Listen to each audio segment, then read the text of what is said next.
Queremos extender un saludo a todos los participantes que están observando esta videoconferencia. Somos estudiantes de la maestría en Enfermería con mención en Cuidados Críticos, dirigido por la licenciada Janet Mercedes Acosta Núñez, PhD. En este momento vamos a hablar acerca de la ventilación mecánica no invasiva. La ventilación mecánica no invasiva es una modalidad que va a brindar soporte ventilatorio y va a permitir incrementar la ventilación alveolar, manteniendo las vías respiratorias intactas. No precisa de intubación endotraqueal ni tampoco de traqueotomía, por lo que aquí se evita el riesgo de neumonías asociadas a la ventilación mecánica y también de cierta manera disminuir las necesidades de sedación en el paciente. ¿Cuáles son las indicaciones para la ventilación mecánica no invasiva? La insuficiencia respiratoria aguda refractaria al tratamiento con medidas convencionales, oxigenoterapia y el tratamiento farmacológico específico. También cuando el paciente empieza a presentar disnea que ya es no controlada en reposo y la frecuencia respiratoria se observa elevada, es decir, por encima de las 30 respiraciones por minuto. Y la agudización de la insuficiencia respiratoria crónica, la hipercapnia en enfermedades subsidiarias de soporte ventilatorio domiciliario. Tenemos también lo que son las enfermedades obstructivas. Entre esas tenemos EPOC. La ventilación mecánica no invasiva va a formar parte del estándar del tratamiento cuando existen las exacerbaciones graves de los enfermos de esta patología. Entre esas también tenemos lo que es el asma. Algunos estudios sugieren que el uso de la ventilación mecánica no invasiva junto con el tratamiento médico puede ser de beneficio en pacientes con crisis asmáticas. Y por último, dentro de las enfermedades obstructivas tenemos la fibrosis quística, ya que se ha utilizado con éxito la ventilación mecánica no invasiva para que este sea como un puente al trasplante pulmonar. Dentro de las indicaciones también tenemos las enfermedades restrictivas, que son enfermedades que afectan la estructura del tejido pulmonar, también la cicatrización o la inflamación del tejido que hace los pulmones que no puedan expandirse de manera total. Las enfermedades restrictivas extrapulmonares son las neuromusculares y los toracógenos. La ventilación mecánica no invasiva es beneficiosa en estos pacientes con insuficiencia respiratoria aguda o crónica pero reagudizada. Una vez que se ha superado el momento agudo, se tendrá que reevaluar al paciente para valorar la necesidad de ventilación mecánica no invasiva a largo plazo. Entre esas tenemos el síndrome de obesidad hipoventilación. Aquí el uso de la ventilación mecánica no invasiva es eficaz cuando existen agudizaciones. Y las contraindicaciones de la ventilación mecánica no invasiva son, entre estas, la inestabilidad hemodinámica. Cuando observamos que dentro de la tensión arterial sistólica está disminuida, menor a 90 miligramos de mercurio, y dentro de estos hay signos de hipoperfusión periférica.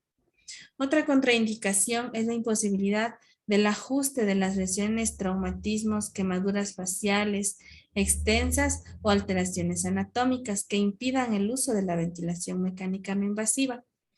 También cuando existe la negativa o la falta de colaboración del paciente.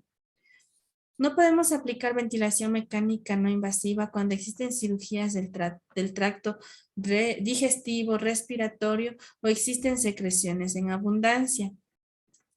La obnubilación profunda, el estupor o el coma no son atribuibles a narcosis por CO2. Cuando existe también la obstrucción fija de la vía aérea superior, no podemos aplicar la ventilación mecánica no invasiva.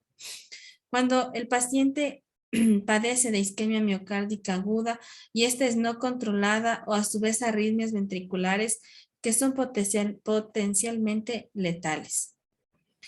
Y cuando existe de manera definitiva la indicación directa de intubación orotraqueal o conexión a ventilación mecánica invasiva. ¿Cuáles son los beneficios de aplicar la ventilación mecánica no invasiva? Entre esta está complementa y amplía de forma mucho menos agresiva los recursos terapéuticos de la ventilación asistida. Hay que entender que no sustituye a la ventilación mecánica invasiva convencional. Permite que el paciente permanezca dentro de la conciencia y permite también que la ventilación mecánica fuera de las UCIs en unidades de hospitalización o en sus domicilios. Los objetivos de la ventilación mecánica no invasiva son mostrar esta técnica que ofrece calidad y eficacia con un menor daño posible para el paciente. Realizar un estudio de las complicaciones que se presentan más habitualmente y poder brindar cuidados de enfermería para prevenir estas complicaciones. Aquí podemos observar conceptos básicos dentro de la ventilación mecánica no invasiva.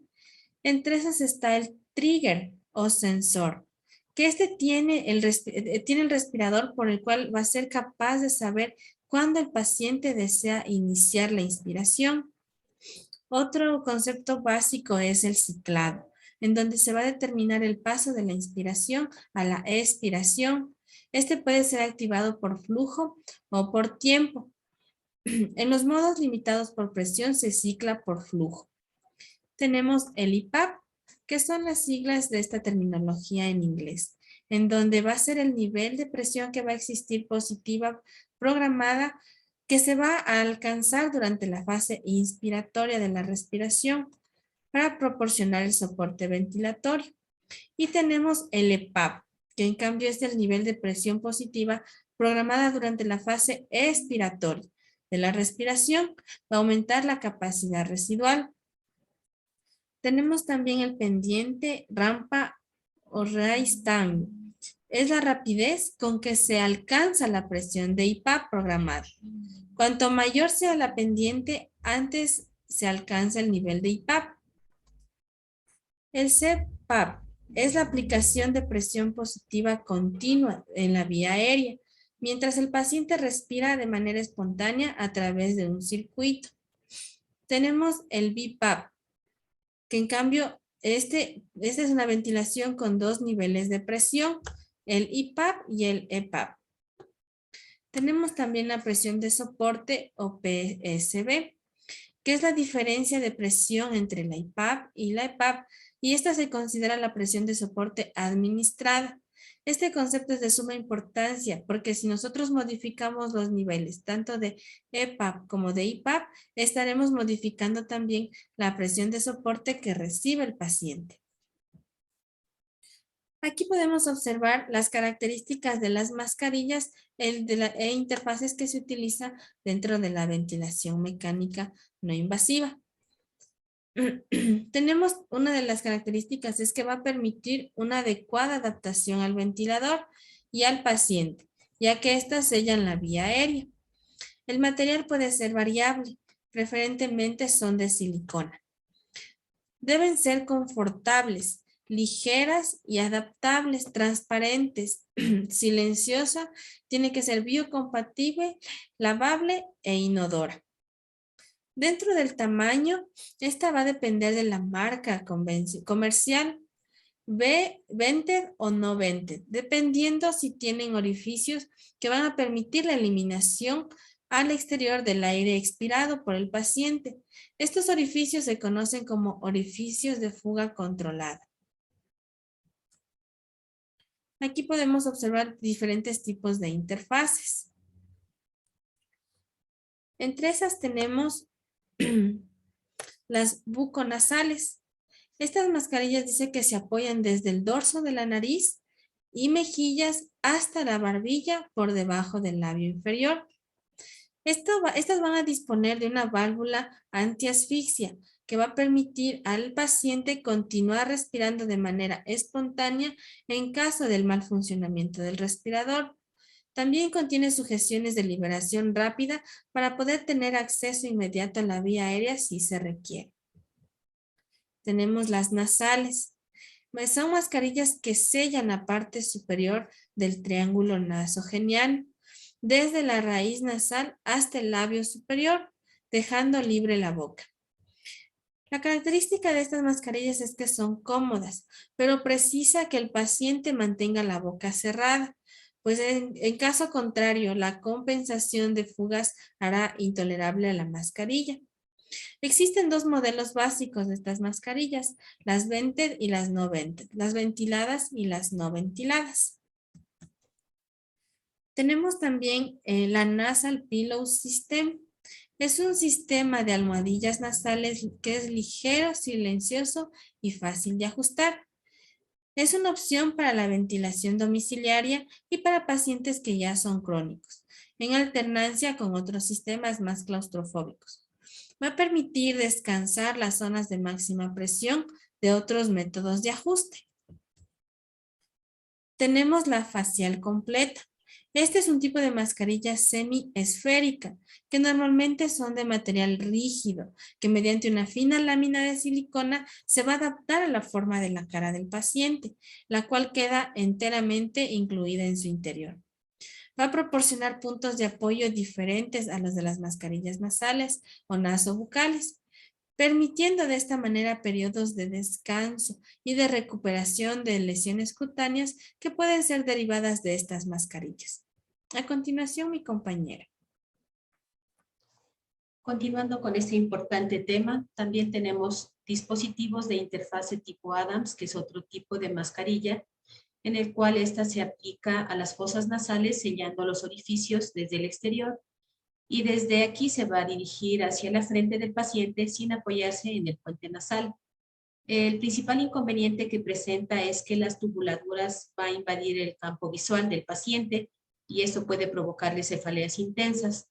Este tipo de dispositivo se limita más bien a pacientes escolares y adolescentes. Otro tipo de dispositivo es la helmet, que es una especie de escafandra en la que la vía aérea del paciente está libre de elementos que se fijan a ella. Se adapta sobre la cabeza del paciente sin importar la estructura anatómica y en su parte inferior lleva un anillo para la fijación mediante dos arneses cruzados. Un tejido elástico sella el helmet alrededor del cuello del paciente y dispone de dos conexiones para el ventilador. Dispone también de una entrada para la sonda nasogástrica para poder alimentar al paciente. Como desventaja de este dispositivo es que deja un gran espacio muerto, provoca ruidos y lesiones del plexo braquial. Dentro de los sistemas de sujeción tenemos el arnés, las tubuladuras, el humidificador y los filtros. El arnés, estas son cintas o gorros de velcro que van a ayudar a mantener en una posición correcta a la mascarilla. Pueden tener fijaciones variables en número de 2 o 5. Las actuales disponen de clics. Las tubuladuras, pueden tener dos segmentos. Si esta tiene dos segmentos, el aire inspirado va a llegar al paciente y el expirado sale por el otro, pero sin mezclar el aire. Las de un segmento son las más utilizadas, consta de dos partes. La más larga se conecta al cuerpo del ventilador mecánico, suele ser un tubo largo, corrugado, flexible y su misión es permitir el flujo del aire. El humidificador se va a intercalar en el circuito, contribuye a refrescar la mucosa del paciente, incrementando la resistencia de la vía aérea y causando liberación de mediadores de inflamación. Los filtros son sistemas mecánicos o filtros bacterianos intercalados en el circuito que constituyen una barrera física y química que reduce la incidencia de infecciones nosocomiales en pacientes con ventilación mecánica no invasiva. También es importante dentro de esta ventilación no invasiva el tipo de respirador que vamos a utilizar. Tenemos que estos respiradores son aparatos que están constituidos por una turbina interna que va a generar un flujo de aire que finalmente es administrado al paciente. Capta el aire ambiental y a través de un filtro y una tubuladura lo presuriza para introducirlo en la vía aérea del paciente. El volumen de aire que entra dependerá de la presión programada y de la mecánica pulmonar.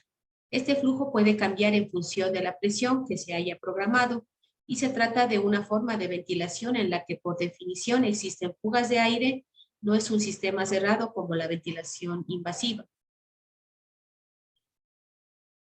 Entre los tipos de respiradores tenemos los respiradores tipo UCI que van a permitir aplicar tanto ventilación mecánica invasiva como no invasiva, en modo tanto de presión como de volumen.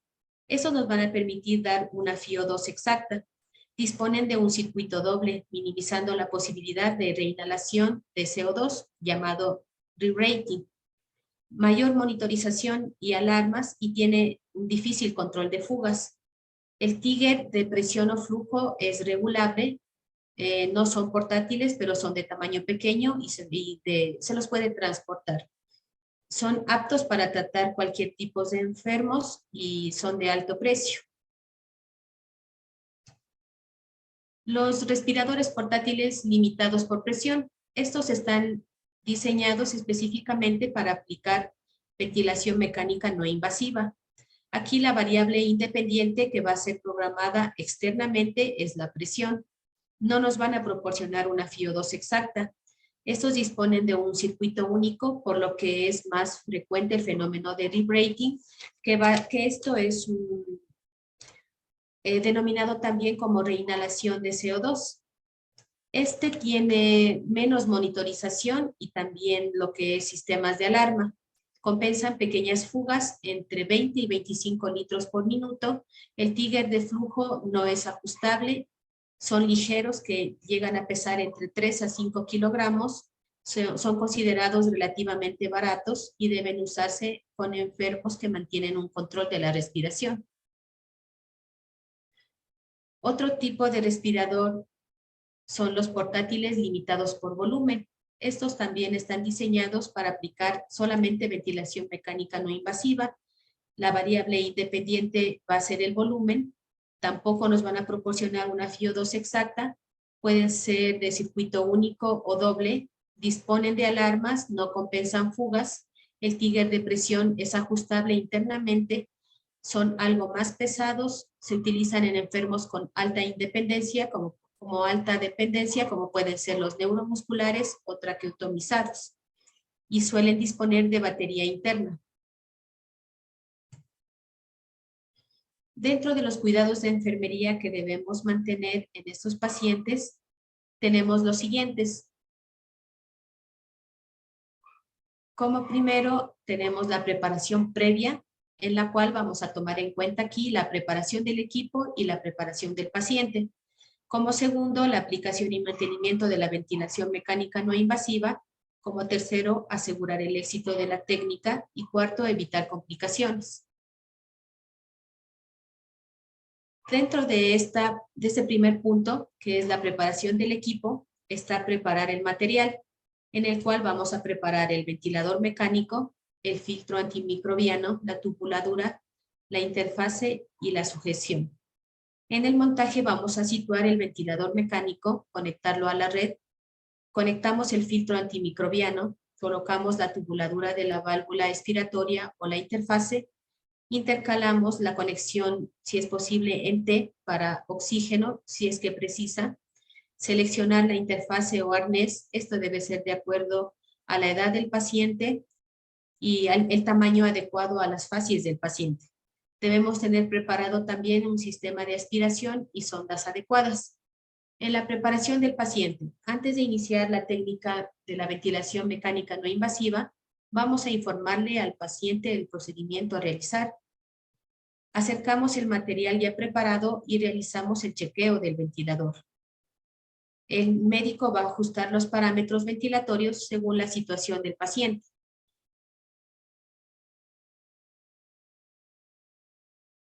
En cuanto a los cuidados de enfermería relacionados en la aplicación y mantenimiento de la ventilación mecánica no invasiva, tenemos colocar al paciente, lo cual lo vamos a incorporar a 45 grados, que va a permitir facilitar el trabajo respiratorio. Realizamos masaje facial, hidratamos mucosas, protegemos el arco de la nariz con apósitos hidrocoloides. Si el paciente no tiene cabello o tiene cabello abundante, vamos a colocar un gorro quirúrgico. Aplicamos la máscara suavemente hasta que el paciente esté cómodo y sincronizado con el ventilador. En lo posible que en el ventilador exista una fuga menos del 10% para que pueda entrar una buena calidad de oxígeno.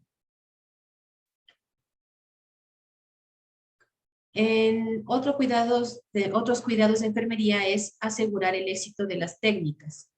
Primero vamos a realizarlo mediante la educación al paciente. De esta manera vamos a ver la colaboración del paciente, optimizando el esfuerzo respiratorio, que tenga una tos eficaz, previniendo y aliviando, observando si existe una distensión abdominal, prevención de vómitos, control de sellado, prevención de otitis y sinusitis. También vamos a ver signos de buena evolución. Si es que el paciente está adaptado a la ventilación, va a haber una mejora del estado respiratorio, neurológico y también una disminución del trabajo respiratorio. Vamos a disminuir la disnea, vamos a observar también si es que existe o no distensión abdominal. En este caso, si es que no existe, quiere decir que está evolucionando adecuadamente. Mejorar la gasometría tras hacerle un control a los 60 minutos y la corrección de la acidosis e hipercapnia. También vamos a observar signos de mala evolución, en la cual está la taquipnia, taquicardia, disnea, desaturación, agobio, agitación, distensión abdominal, aumento de secreciones y fugas excesivas. Como último punto tenemos evitar las complicaciones. Dentro de estas hay alteración de las mucosas de la vía aérea, en la cual existe un aire excesivamente seco. Se aconseja un uso de un humidificador.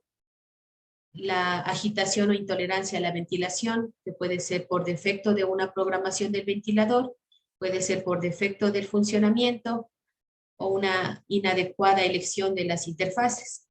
La incompatibilidad del paciente con el ventilador, una inadaptación del paciente al sistema, posición inadecuada, miedo o desconfianza, falta de colaboración o falta de autonomía.